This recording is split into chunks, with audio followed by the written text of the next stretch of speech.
A metallic sphere falls from the sky in Colombia, and no one knows exactly what it is. No military retrieval, no classified handoff, just a strange object sitting in plain sight being studied, photographed, and debated in real time. In this video, we're diving deep into the Buga Sphere, what happened, when it happened, who's involved, and what this object might actually be. Is it a piece of space junk, a hoax, or something more mysterious? Let's break down the timeline, the evidence, and the questions still hanging in the air. Welcome back, everyone, to another episode of The Briefing. Welcome to all the new subscribers. And if you are new here, consider subscribing. Around here, we pull all the hidden threads, testimonies, history, and evidence most people never even hear about. So before we dive into the most shocking claims of the past, I'm starting with a breakdown of what's happening right now, because if the latest leaks are true, the cover-up never ended. It just evolved. Today we're not in the studio. I wanted to try filming from home. That way I could get videos out to you quicker and be on top of some breaking news. And we'll see how it works out. So one of the rumors that's been going around on Twitter is that President Trump was briefed on these Nordics. This video was interesting. Trump believes spherical UFOs are real and no one's talking about it. Silent spherical, capable of outmaneuvering the most advanced fighter jets on Earth. Not ours, not theirs. So whose are they? Let's check this video out. And they were in the Oval Office, 3 or 4 pilots. These are not people that make up stories. They said, all I know, sir, is there was a round object that was going 4 times faster than my F-22, which is a very fast plane. And it wasn't, it shouldn't have been. It was round, sir. They have seen, 4 or 5 guys I've interviewed, solid people, great pilots for the U.S. Air Force, etc. They've seen things that they cannot explain. And they were in the Oval Office. This is more, this is good that, he's talking about this stuff and it gets people talking about it. But just another anecdotal story, right? But with the Nordic rumor going around, this video surfaced, and it's of a woman from the UK testifying about a close encounter UFO she and her children had in 1954, and these beings that she's describing are similar to the Nordics. Let's check this out. These people were beautiful people. That's the only way I can describe them. They had long golden hair, like a page boy bob, just like the old kings. You used to see photographs of the old kings. And the colour of their hair was golden. Now, I was really... What were they dressed in? They had a sort of a polo neck jumper affair, like a ski top suit, in pale blue. Now, these people weren't sat one behind the other. They were sat together, but this, whatever it was tilted so that I could see them and they could see me. Were you looking at them through windows, through portholes? Or no, not portholes. It was just sort of like a cockpit, I suppose. So this is 1954, and I highly recommend people go and check this out because it's a really good interview. But the creatures that she's describing are these Nordics. Then we had this was pretty cool. Representative Eric Burlison says David Grush urged him to check out the Peruvian alien mummies. Let's check this out. At the end of the day, I was there to see that. Also, we had reports that there was mummies that were found in Peru that were alien mummies. And whenever I spoke with David Grush, who was the whistleblower from the Pentagon that studied this stuff, I was actually probably not going to go because I thought that there's no way that that's real. And he recommended that I do because he said that based on the physiology of what he's seen in some of these mummies, not all of them, some of them are faked, but some of the mummies that exist in Peru, that based on the physiology, they are congruent with what he has seen in briefings in his former role.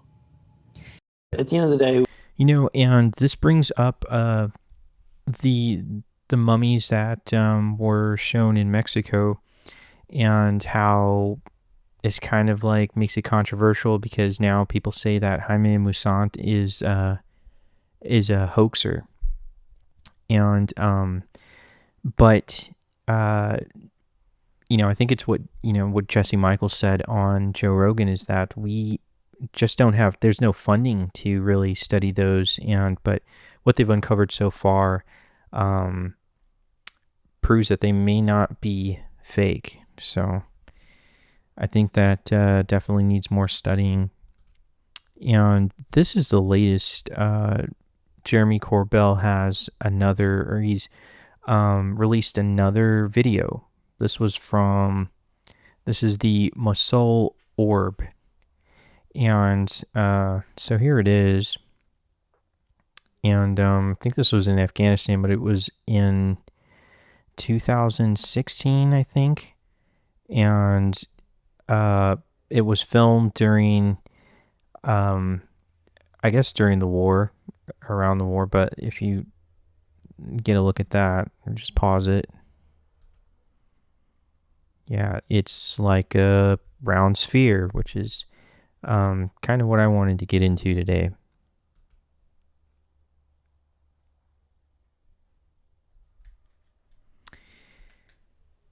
So I've been seeing many videos on the Buga Sphere. Is it real? Is it fake?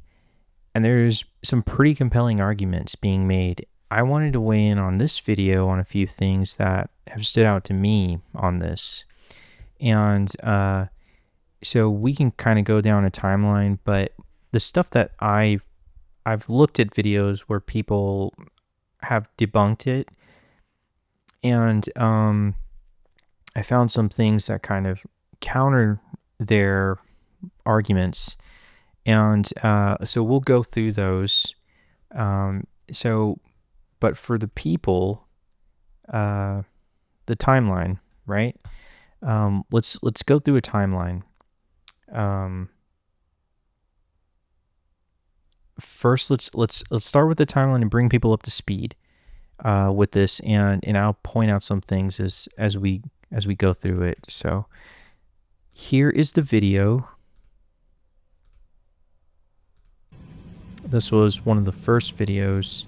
So this was March 2nd, 2025, this year at 1:45 p.m. Two witnesses, Maria and Jose, independently record video of the Buga Sphere in flight in Alto Bonito neighborhood of Colombia. So it's just a round sphere going through the city.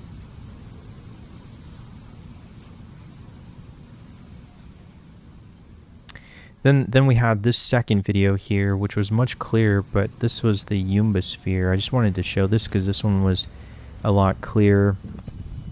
And again, these videos were analyzed and proved to be legitimate. No CGI or anything like that. And I've seen that being claimed on Reddit. In America. Today we're in. Pause that one. Let's go. So as you can clearly see, it's just a metal sphere floating through the sky, taken by two different people. Cell phone video, right?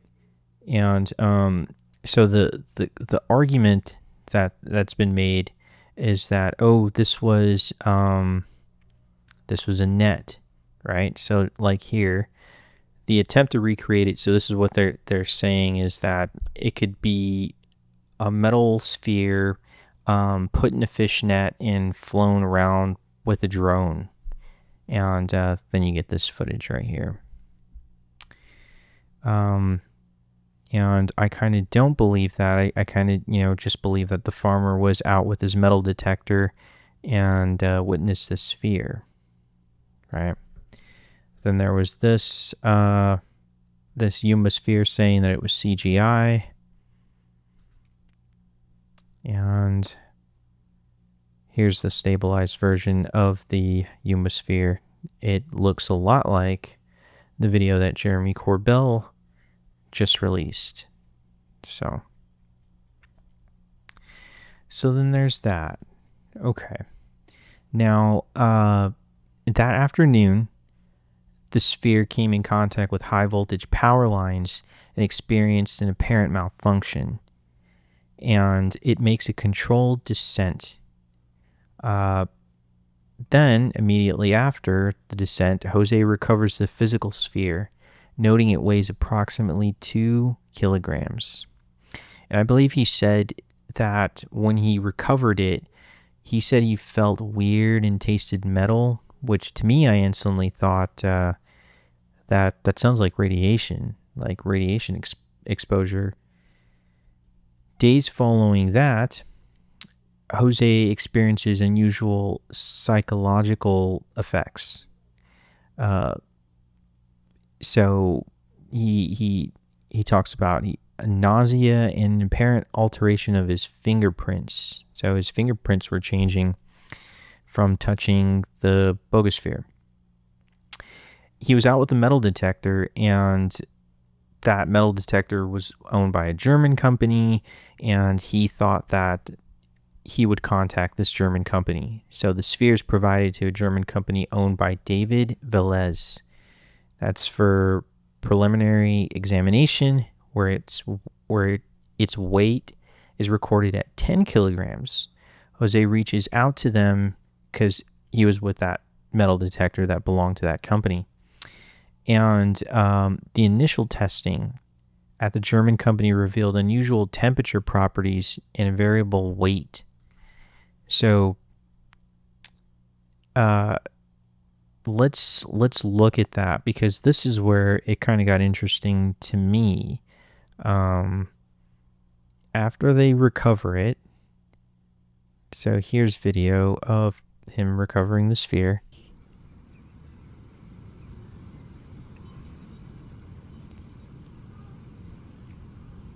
Let's turn this up here. Esto Guarda con cuidado. No, nunca había todavía. sucedido antes. Cuidado.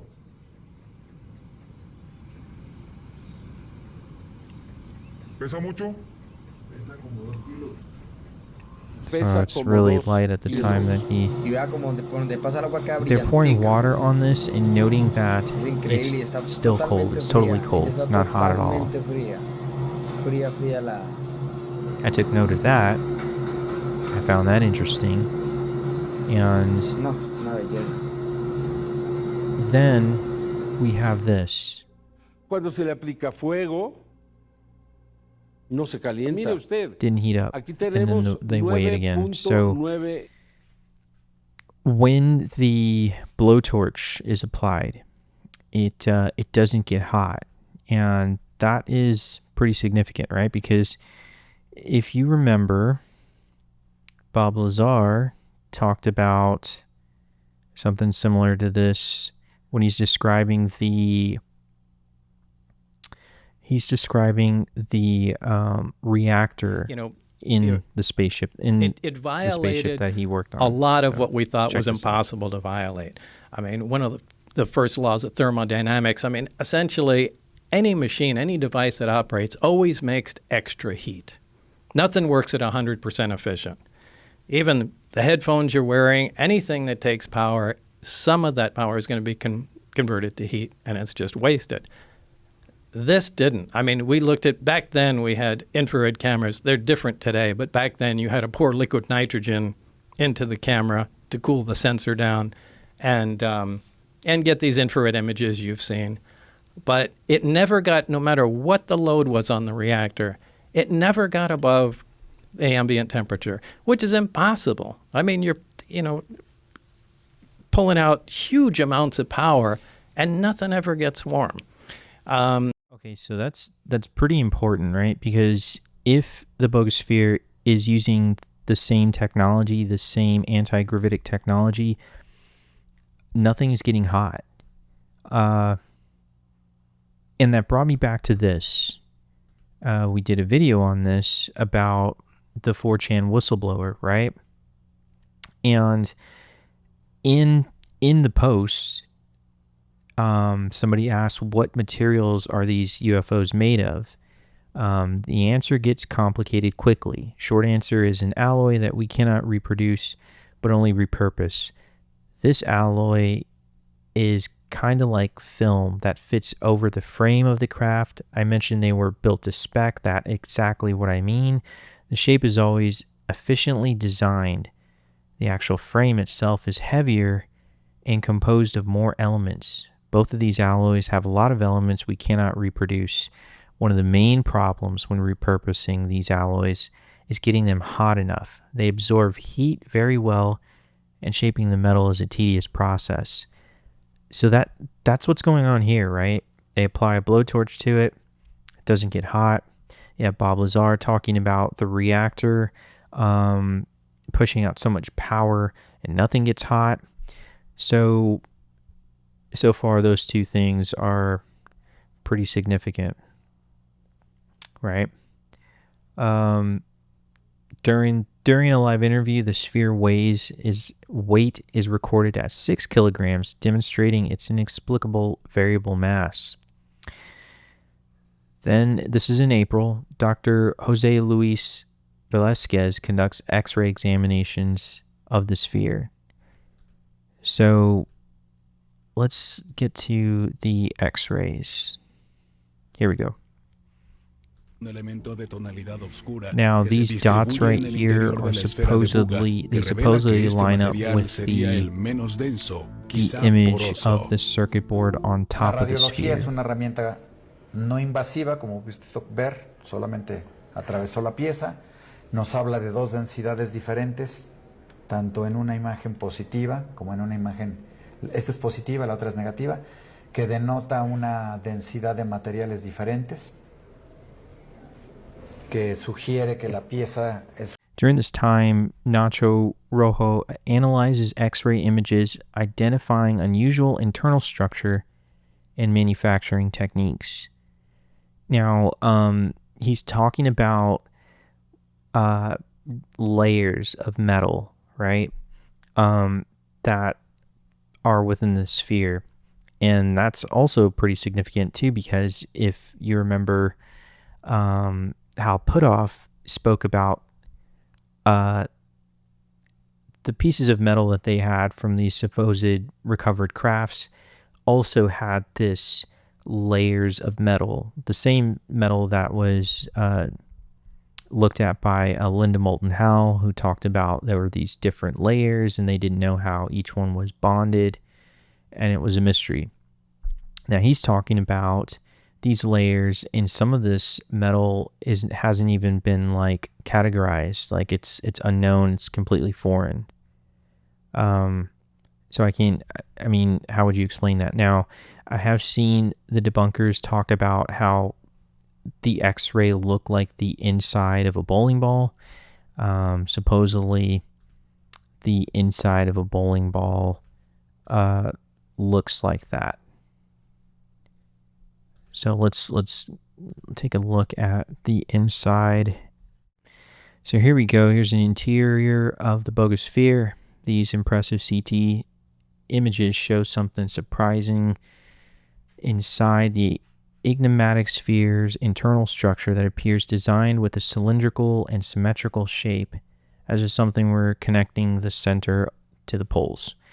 And what's being said about this is it looks like a bowling ball, or what I guess this is what a bowling ball looks like on the inside. And I've seen that on one debunker's video. The sphere is transferred to Germany to the German company's research team for comprehensive scientific analysis. This is still in April. And then the analysis of the external markings reveals potential linguistic significance based on comparison with ancient writing systems. Now, that's when they put that into AI. This came up not too long ago. The plot deepens as ancient spherical artifacts recently uncovered in archaeological digs reveal intricate chip-like symbols strikingly similar to those on the Buga Sphere. What mind-blowing consciousness expanding time we are living in. And so this image is supposedly showing up in antiquity, and I've seen other posts like this where people are showing so it got what it looks like is a computer chip surrounded by a strange like language that they put into AI. When they put that into AI, the message we got, let me see here. So here was the message. The origin of birth, the union in energy, and the cycle of transformation, meeting point of unity, expansion, and individual consciousness. This also brought something else up that I wanted to note, because there was another thing that jogged my memory with the 4chan whistleblower. And that was this post. He mentioned something here. Did you see written symbols in the craft? And he writes, yes, usually marked by doorways and key objects, written language appears frequently on tools and critical items. So the theory is that this Buga Sphere is some type of surveillance drone. And this is what he's saying. I mean, you would find writings on tools. So that is interesting, right? Let's look at. Okay. Yeah, let's look at the top here. See, we get a good image of this. And it's got these crescent moons.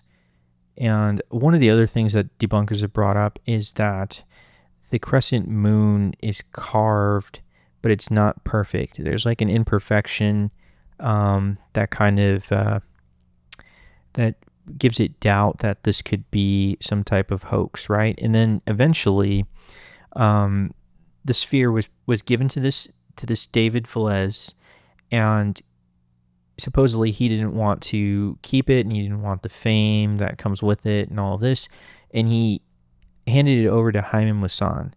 And that kind of where it makes things strange, because Jaime Maussan's kind of tied with hoaxes, again, with the Peruvian mummies.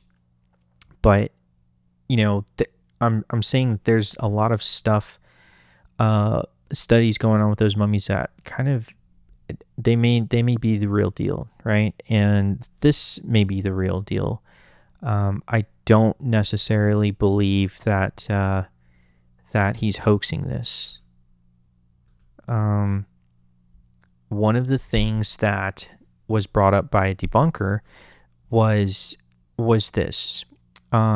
So on the equator of the Buga Sphere, we have these dots, and at first glance they look like permanent marker. So somebody just took permanent marker and wrote these circles. Let's check out this video here.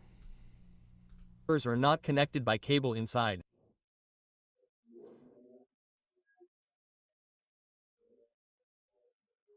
They may have a cable in the area of this hole that is filled with black polymer around it, but the hypothesis is that the optical figures are connected to the entire structure, and then this entire structure, as if they were thousands of eyes together, becomes one.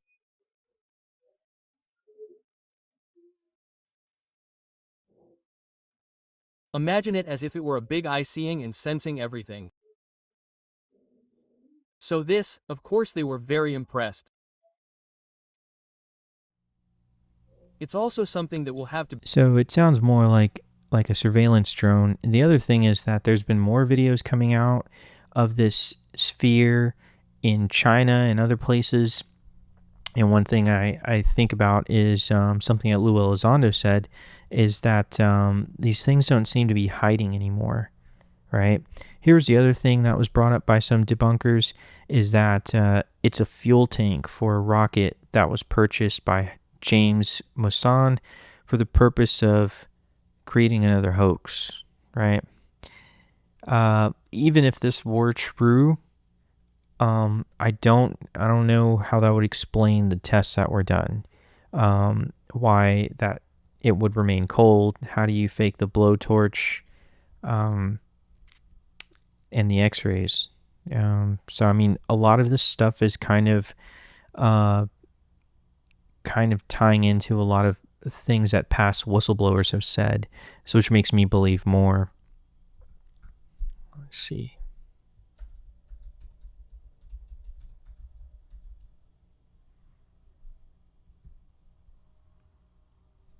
The other thing we talked about before was the grass. I mean, how would you fake this?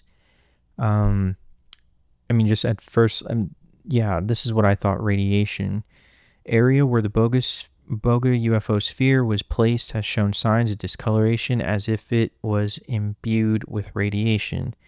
If this were the case, that would make sense what Jose claimed about tasting metal and his fingerprints. He was exposed to radiation. Here's David Velez with the sphere. And let me see if I can find the image. Here we go. This is what the debunkers brought up. It looks like the pattern was marked out first and then filled in afterwards, which might explain the areas that were accidentally missed. To be completely honest, I wish the Buga Sphere team well and genuinely hope they're able to gather data or samples. So here's a closer look. It looks like it was carved and then outlined over, but we have an imperfection here that makes it that raises doubt that this could be a hoax. But I mean, and then we had Dr. Stephen Greer is completely sold on this. He believes that this is using some kind of anti-gravitic technology, and during this speech, around this time when he was in Mexico, somebody tried to steal the sphere. Here's some more X-rays. And we just watched this video. For me, I'm sold on the fact that it's cold, the fact that they can't heat up the metal, the X-rays showing different layers of metal, and the grass being burnt, right? Because that's probably some type of radiation. So that's where I'm at with this. I'm not too sure. What do you think? Let me know in the comments what you think. Is it real? Is it a hoax? So that's where things stand with the Buga Sphere. A mysterious object, strange behavior, conflicting theories, and no official explanation yet. Is it something mundane we just don't recognize? Or are we watching something truly unexplained play out in real time? I'll keep following the story and digging into the data as it comes in. So if you want to stay updated, make sure to like the video, subscribe, and drop a comment with your theory. What do you think this thing really is? Until next time, stay curious, stay sharp, and keep looking up.